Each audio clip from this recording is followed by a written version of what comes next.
Hi, this video will talk about the graph of a polynomial. And here I've got our graph. Alright, I want to make one small modification, put arrows on the ends. Alright, and first thing we're going to talk about is where is this increasing and where is it decreasing. Again, I'm just going to start at the left of the function and pretend like I'm walking. And if I walk uphill, I'm increasing, and if I walk downhill, I'm decreasing. So I can see that if I start walking, so I'm going to start at negative infinity, alright, and I'm going uphill, so I'm increasing until I get to here, alright, which is approximately minus 2.5.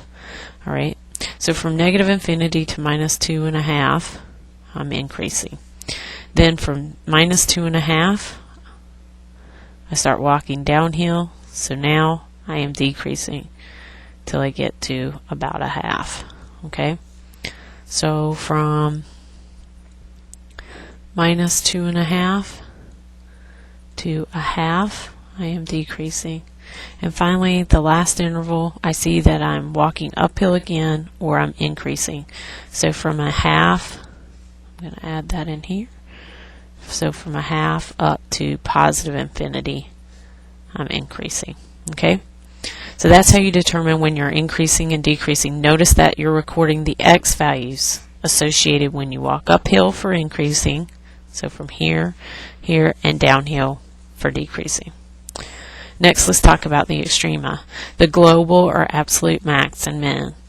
The global max is going to be the largest value that this function ever takes on. In this case, because I have an arrow here, this function is going to go off to positive infinity. And therefore, I cannot have a global max of infinity or negative infinity. So I say that there is none. Alright. What's the smallest value this function will ever take on? Well, if I look down here, I have another arrow.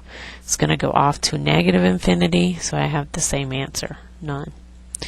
Why don't we record this as infinity and negative infinity?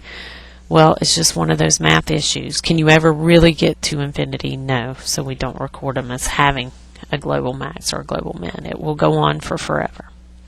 Now let's talk about any local max. Local max are peaks. Okay, so if we think of our walking analogy again, walking. Alright, when I'm walking around this vicinity, I hit the top of a mountain here. Now we had called that minus 2.5. But when I'm dealing with extrema, I read off the corresponding y value. Even though my extrema occurs here at minus 2.5 for the x, I'm actually interested in the y value. So in this case, let's just call it 3.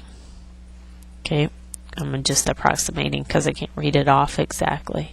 So I have a local max at 3. And a local min. A local min will be a valley. Alright, so local maxes are any peaks. Local mins are any values. In other words, if I'm walking around in this area, I'll reach a local minimum here. Alright, and so I want to read off the corresponding y value, so in this case, minus 25.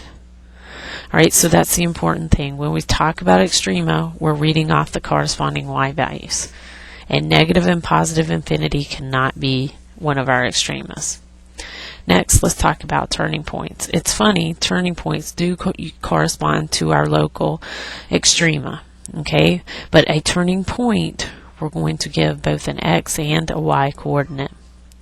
So here I have a turning point, alright? In other words, a turning point is where I go from increasing to decreasing, okay? So what happens here, I'm walking uphill, I reach my extrema, local extrema, walking downhill. So I have a turning point at minus, what we're calling minus 2.5, and then what I call 3, okay? So it is a point, I'm going to give both values, and then I have a turning point here, alright, what we called a half and minus 25, alright? So when we're talking about turning points, we're going to give both coordinates. Finally, let's talk about our x-intercepts. Our x-intercepts is where this graph crosses the x-axis. I see that happens here, it happens here, and it happens here. So that's 3 different points, and I'm just going to read off the corresponding x value. The first one's at negative 3, The second one is at -2, and the third one is at 2. So once again, I've given you another example so you can determine increasing and decreasing. Remember, we're reading off the x values. Extrema, remember you're going to read off this in terms of the y value. Okay. Turning points, remember we're going to think about this as both the x and the y coordinate because it is actually a point. And finally, our x-intercepts, we're just going to give the x value where our function crosses the x-axis.